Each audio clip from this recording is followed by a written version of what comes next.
Hi, and welcome to the Dingers Podcast, episode 58. This is your host, Mitch. I'm here with my boys, Jeff and Kevin. How are you guys tonight? Not bad. I think we're in the second edition of summer. It was 94 degrees today, that's just unbearably hot. I'm ready for, 70 with a cool breeze would be nice. How are you guys doing? Doing well. I agree with you, Jeff. I've got like sweatshirts strewn all across the house because I wore them when it was cold for like a day, and then now it's super hot, but I haven't put them away because it's like, yep, wait a week, we'll be here again.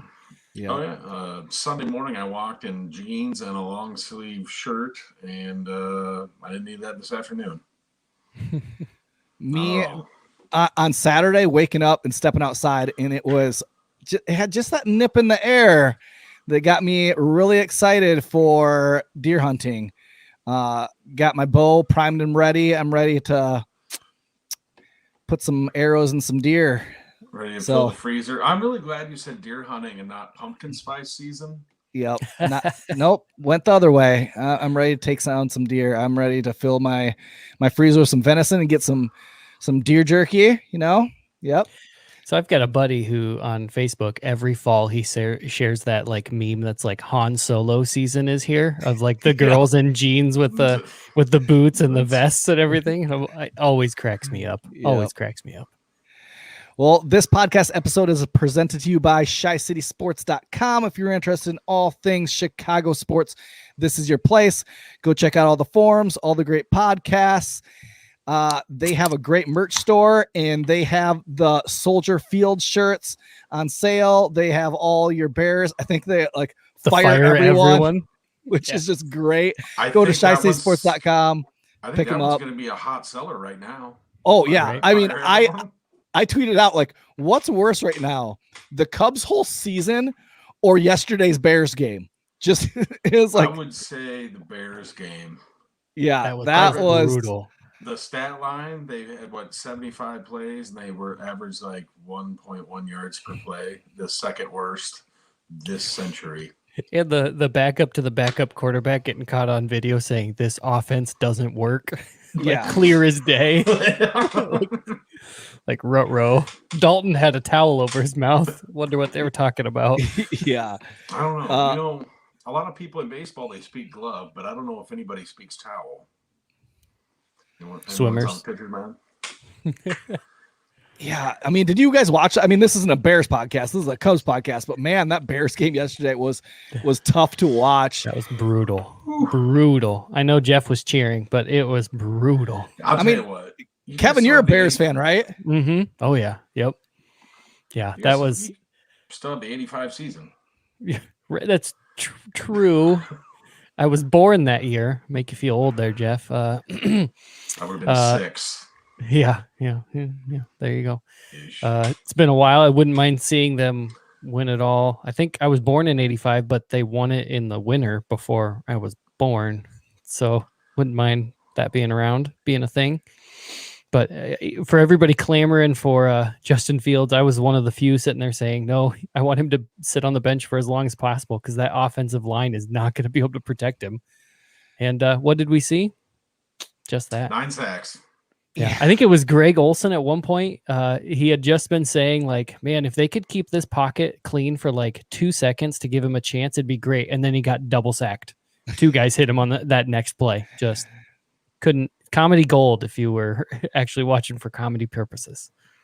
Yeah, it's going to be a rough season if they don't figure some stuff out quick. And I mean, we can't really talk much being a Cubs podcast, and we're almost a dead last. But one good thing we have is we can crack our beer to Toppling Goliath beer. So I'll crack mine. I'm drinking, if I can get it out, Dorothy lager.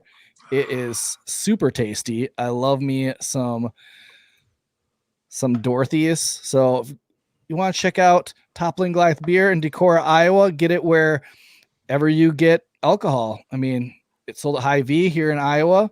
I love me some Toppling Goliath, some great beer. Kevin, what are you drinking? So I've got my favorite of their can brews, the Pseudo Sue. It is my favorite beer that they sell in cans, and in our hometown here, they just opened up a Dollar Fresh store from a Hy-Vee. Got a lot of options there. You can pick some nice Toppling Goliath beer up. What give you a little rundown? This single hop pale ale showcases the Citra hop for a well-balanced beer that is delicate in body with a mild bitterness in the finish. I always think it's just a little bit fruity, which kind of keeps that IPA hoppiness kind of down for folks who don't like that kind of that almost bitter at the end. It has just enough kind of fruit to it to make it taste pretty good. It's probably my favorite. Jeff, what are you drinking tonight? I got a Pompeii India Pale Ale, Oh, and this is my first time, and let me tell you, I like it. For a guy that is not a fan of IPAs, I love the Pseudo Sue, the double IPA, and this is also good. Here's a little description. This India Pale Ale is brewed with the same attention to detail as the beautiful mosaics that grace the walls of prominent buildings in the city of Pompeii. It features mango and pineapple hop flavors with a medium-bodied feel to tantalize the senses. Ooh, tantalizes. Yes, tantalizes. And let me tell you, if you're not a fan of IPAs, this is one you could probably drink repeatable. I mean, it's tasty. Yeah. I like the Pompeii as well.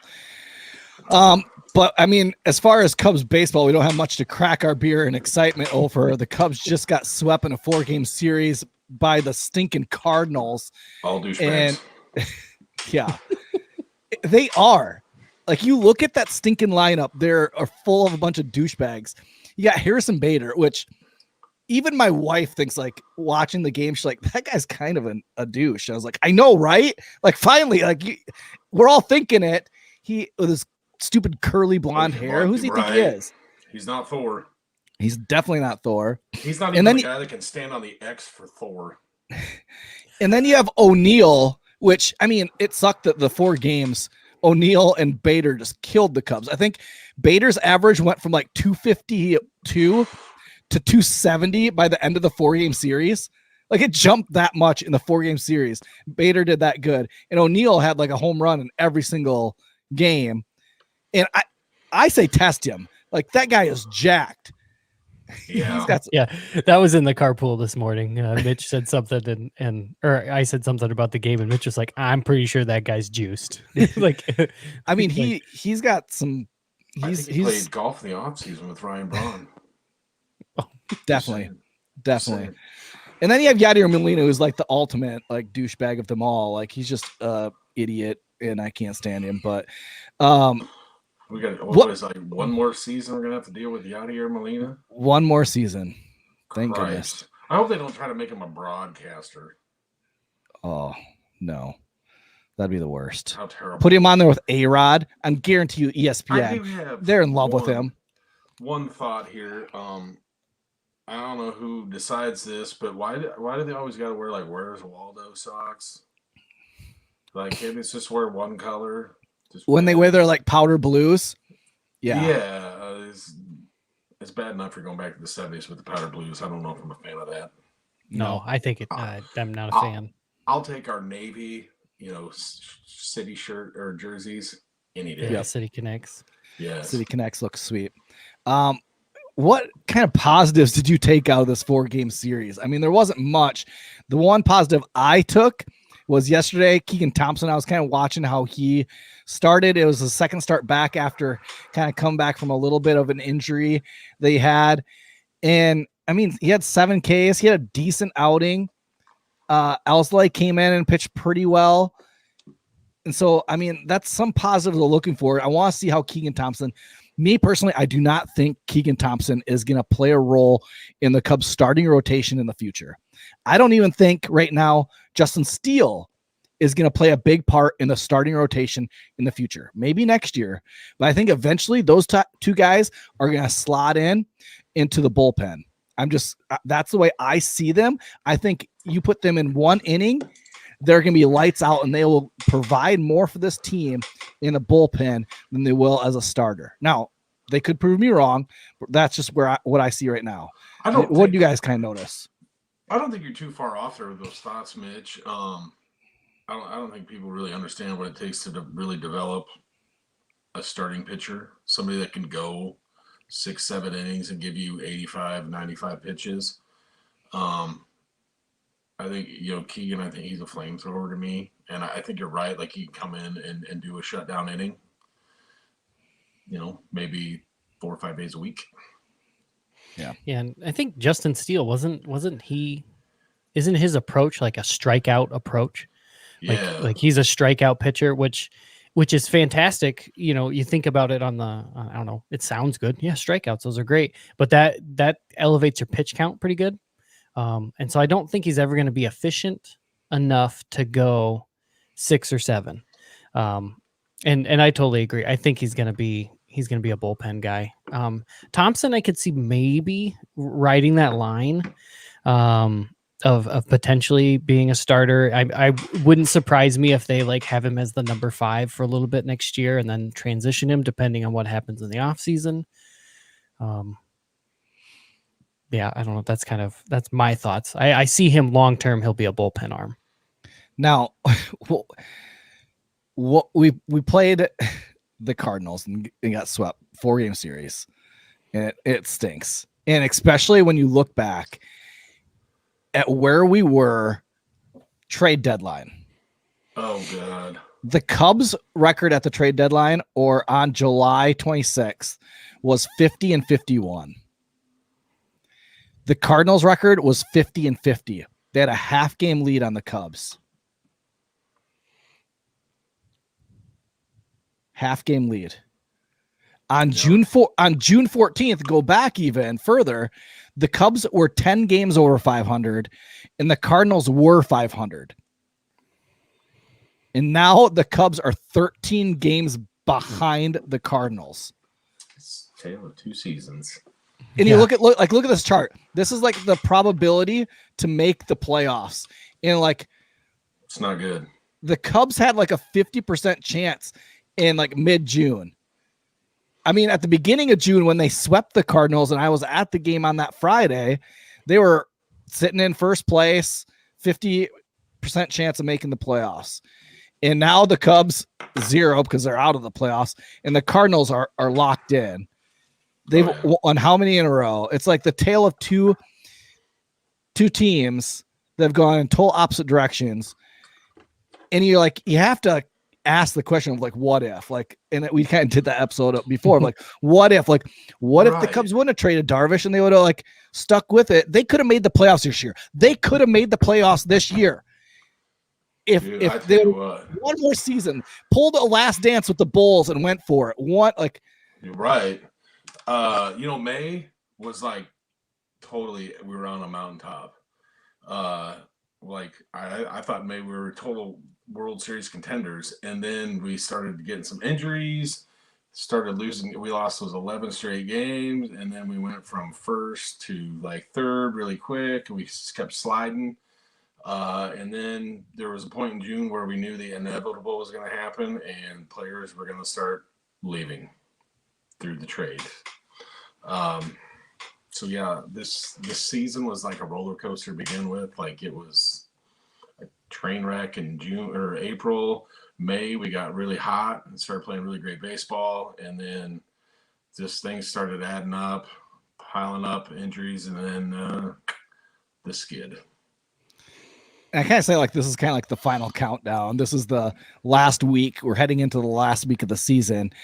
And I just have like, this is kind of fitting end to this season.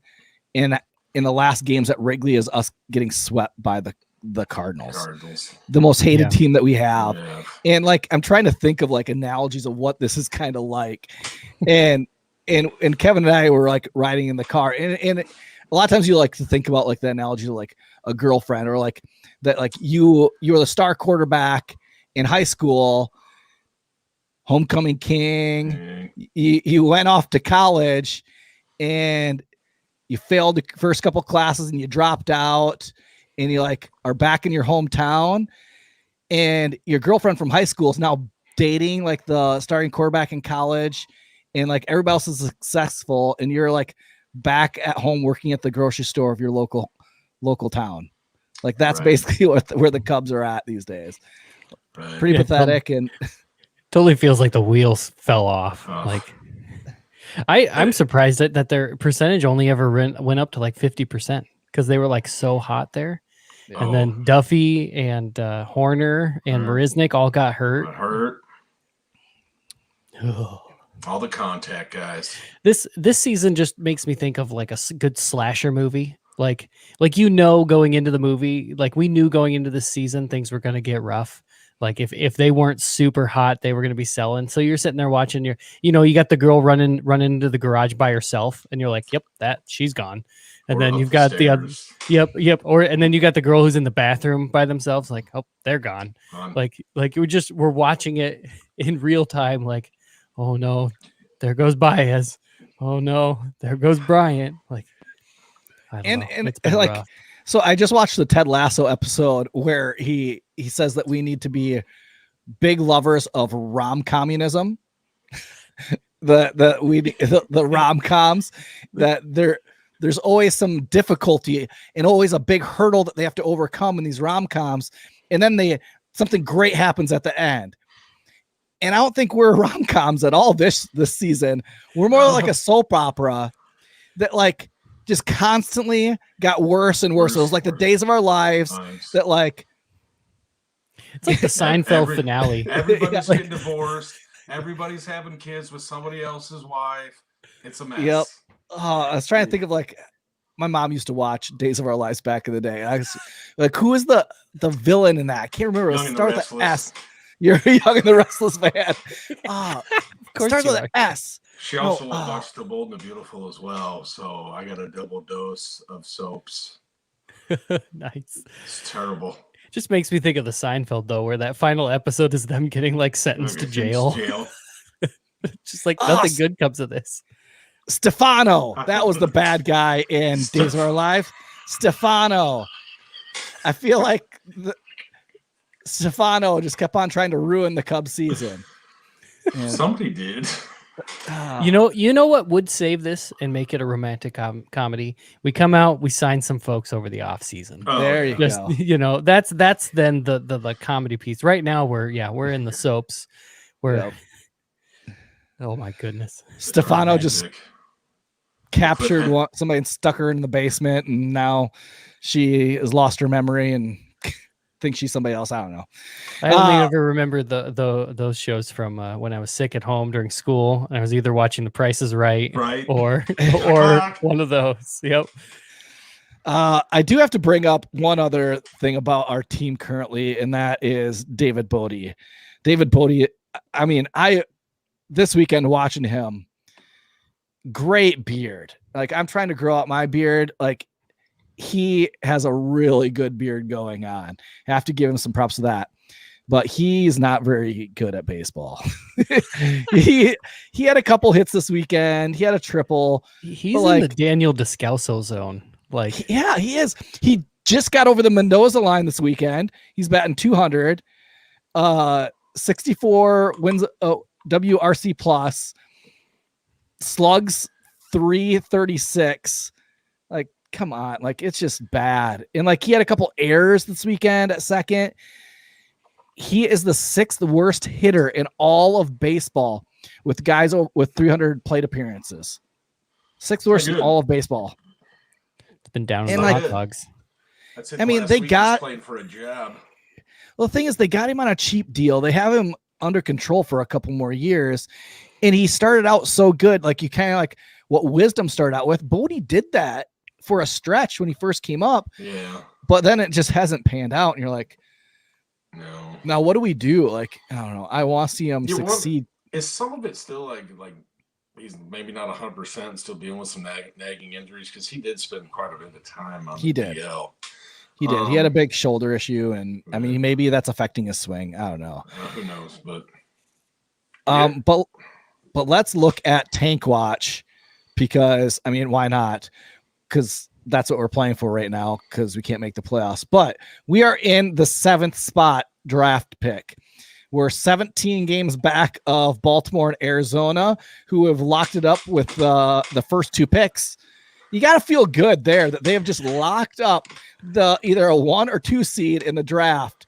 Baltimore and Arizona. Good on you guys. Your record is 50-106. That takes some commitment, some. You know that I feel like they have some pitchers who were just told, hey, by the way, we get to this point in the game, meatballs down the middle. That's all we're asking. You know, give up a couple runs. We know your ERA. You know what? We're going to play reverse incentives. Your ERA, you know, tops 12. We got some extra money for you. Like, just feels like that has to be what's going on. Terrible. We still have a shot at catching Miami. Miami is 14.5 games back. We're 17 games back. We still have a chance to move up to that 6th seed. Even Washington, if we commit to ourselves and lose these against the Pirates coming up, we could do this. We need some help. 7 games? What do we got? 6 games. 6, yeah. 6 games. I'll tell you what, I think if we try hard enough, we can probably tie Pittsburgh, but they're going to need to win out and we're going to need to lose out. Well, we have 3 against Pittsburgh, so there's it's a full game right there. Oh, yeah.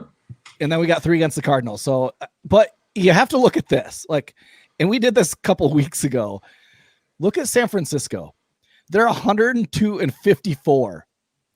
That is 52 games ahead of Baltimore and Arizona. 52 games. That's nuts. To put that in perspective, folks, that's 2 months of winning baseball. That's almost 2 straight months of never losing a game.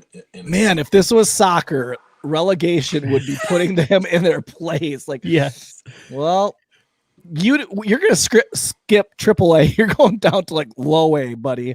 You're going we'll way see down you in there. a few years. That's what, folks, if you think the Cubs are having a bad season, they're 27 games back of Milwaukee. They're not 52 games back of their division leader. That's rough. Yeah. I just can't. It's crazy. But let's get into talking a little bit of news, because we do have some news, and we do have even a question on the boards or comments from Gil, who said, do you trust the front office in bringing in good players here? And that's going to lead us right into our next topic of Jed Hoyer came out, president of baseball operations for the Cubs, took questions and spoke about free agency and are they going to be spenders? And here's what he had to say. It says, we plan on being really active in this free agency. We plan to spend money intelligently. Obviously, we'll be active in free agency, but we want to do it all with thought and intelligence. So, I mean, I think a lot of it's going to come down to the CBA, and it could play in where he's going to try to make a trade also. So I think they're going to be, I think to the point where they kind of have to be aggressive. They're going to have to do something, or else this fan base is going to lose its crap. I mean, if you watch the games, you saw a crap ton of red shirts all over. Cardinals fans filling Wrigley. If that doesn't piss you off, I mean, Ricketts was sitting there in the 6th row. He had to get a message sent to him with that. So I think they're going to spend. I don't think they're going to go and get top free agents like Marcus Stroman or anything. They're going to have to be smart, but I think they are going to spend. What are you guys' thoughts? Yeah, I can see somebody letting the Moss out of the checkbook. But like you say, they are going to have to be smart, and they are going to have to think long term with all these young stars that we have in the lower farm system about when they maybe expect them to be in the majors, because you can't, the free agents they signed this year, they cannot do a Jason Hayward deal. They can't. I mean, I could see them maybe signing a starting pitcher to a long-term deal. But as far as a position player, I don't look for any position player that we sign in this offseason to get anything more than like a 4 or 5 year deal. And it's going to be not a huge contract. Like, it'll be like club friendly, I would think. And there are some pitchers, like I think Noah Syndergaard is going to be available. Are they going to take a risk on him with his past injuries? But they could get probably a pretty good deal for him. meaning Right. that like they could sign him to a 1-year deal saying, hey, approve it deal with a lot of Yeah. incentives of like innings So many pitched in starts. so many starts or like making the playoffs or those type of things Things. that they could work into it and then him go for it again next year in free agency. You never know. Like Right. there are those type of deals that I could see them making a play for. So but I think are the winter meetings in January? Or are they like okay, so it is almost October. So I don't look for anything to really happen until after the winter meetings. So this is going to be the longest off season in Right. Cubs baseball history because everybody's going to want to know who they're going to sign. And as soon as the season ends, it's going to be possible free agent targets for the Chicago Cubs. And there's going to be like 37 new lists come out about who they might target. Yep. Well, it's going to happen even probably before that. So the CBA expires December 1st. And so they have to come to a new agreement around December 1st. I mean, it could go a little bit later, but then it could play into the season. You don't want that. So they're going to have to come into something, but I don't think many deals are going to happen until that CBA is agreed upon. Yeah, no, I totally agree.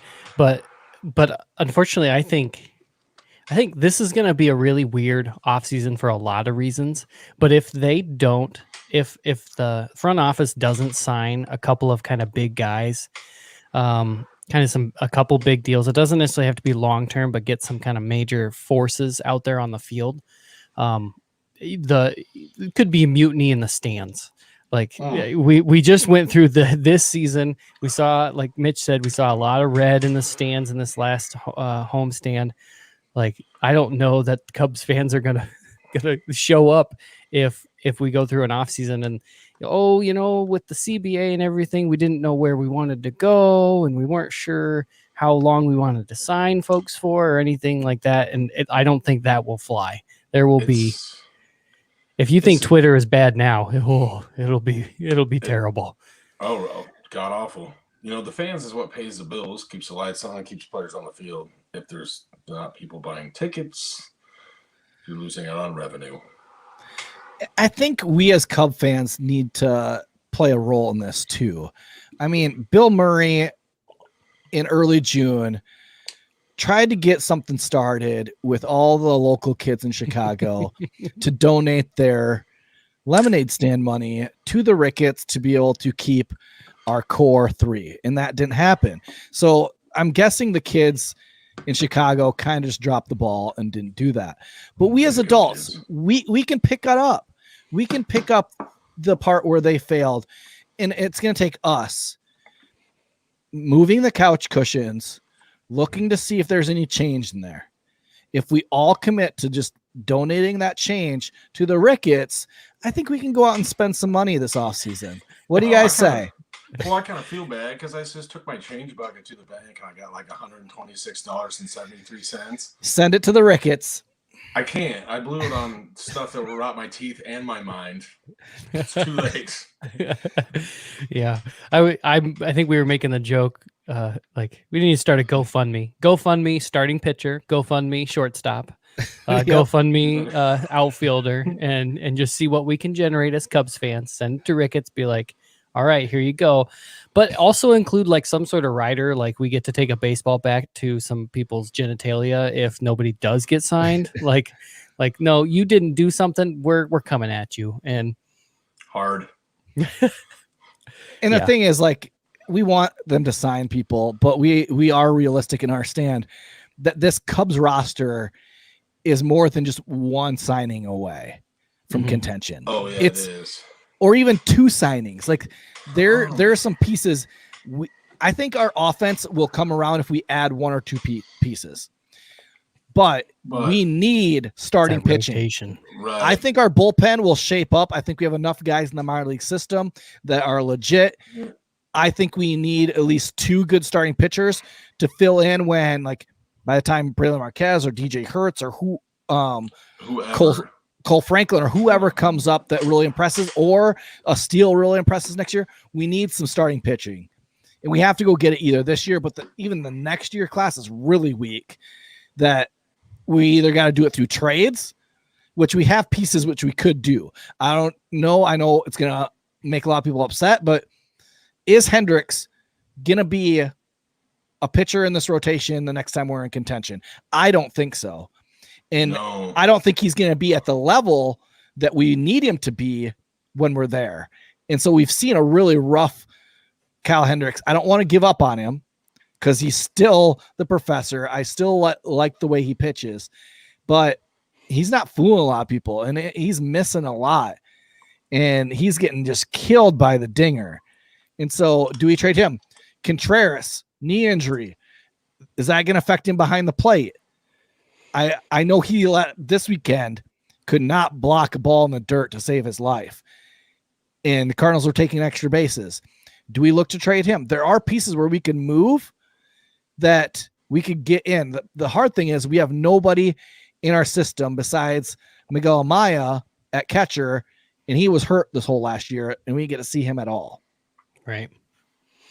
That's what I think at the catcher position. Willie getting hurt was probably like a really big setback for the organization because, like you said, we got Miguel Amaya, and he was looking fantastic, and then he's been hurt all year, and that's unfortunately 2 back-to-back seasons where he hasn't had a whole lot of action because of the pandemic season last year. Yeah. You know, I don't know that anybody knows what he's going to look like when he's back, and that's one catcher in the organization. I don't know of another guy like off the top of my head. Nobody you can throw out there every day that's gonna. I mean, you can't just have a catcher that's great at catching. I mean, he's got to contribute at the plate as well.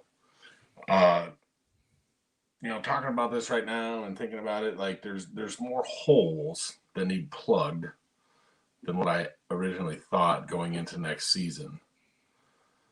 Yep. I mean, I don't know. I hope they hang on to Chirinos. I think he was. Yeah, he's a solid backup. I think he's serviceable as a backup. He's not an everyday starter.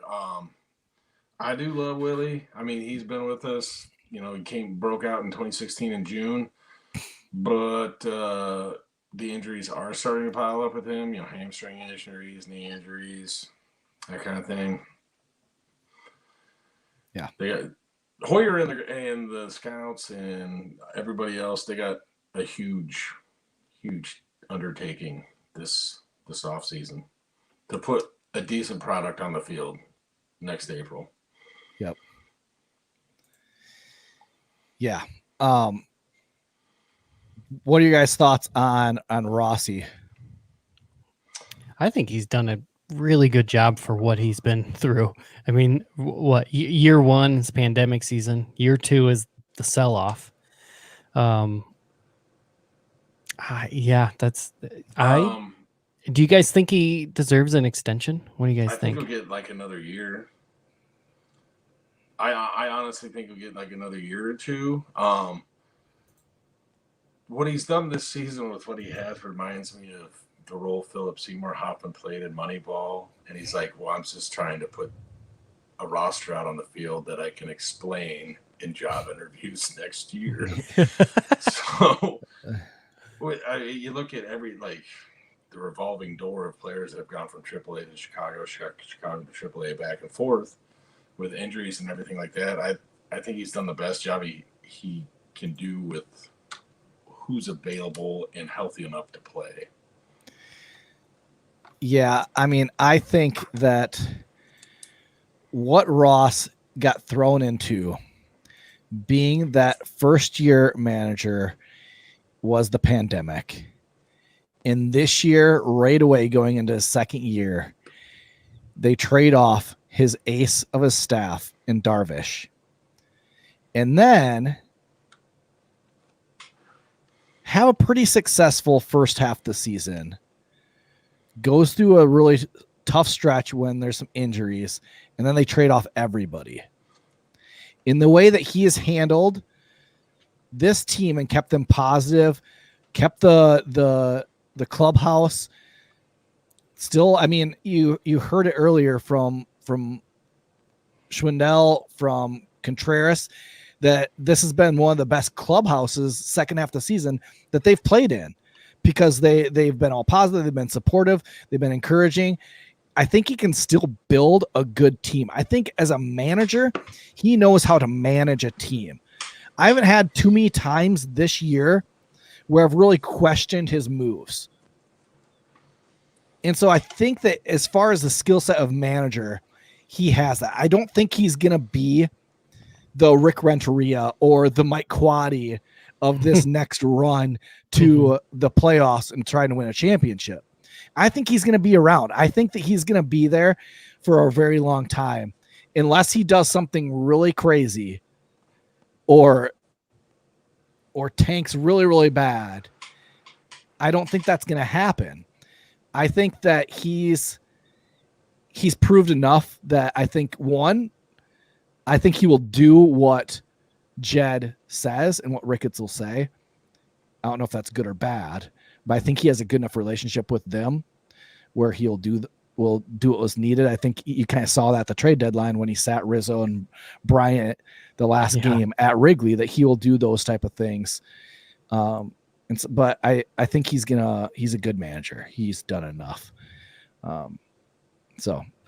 Speaking of if I had my choice, I'd want him to stick around. I wouldn't want him. Yeah. Speaking of World Series runs, there is a new podcast out covering the 2016 playoff run. 670 The Score and the Odyssey app just put out, and it's on Apple Podcasts, wherever you get podcasts. It's called The Run, the 2016 playoff run. It's done by Spiegel and Roy Wood Jr. Yep. Comedian from The Daily Show. I listened to episode 1, dropped today. It was okay. They had an interview with Ryan Dempster. I thought the interview with Demp was pretty good. I don't know. I don't know if it's because I had a bad one, because like I've been listening to this other podcast that's been a really great 10-part storytelling, was really interesting. The way they did it was really well done. And this one, just like, I wanted them to tell the story, and it felt like it was more like two guys sitting on the couch just talking about the good old times.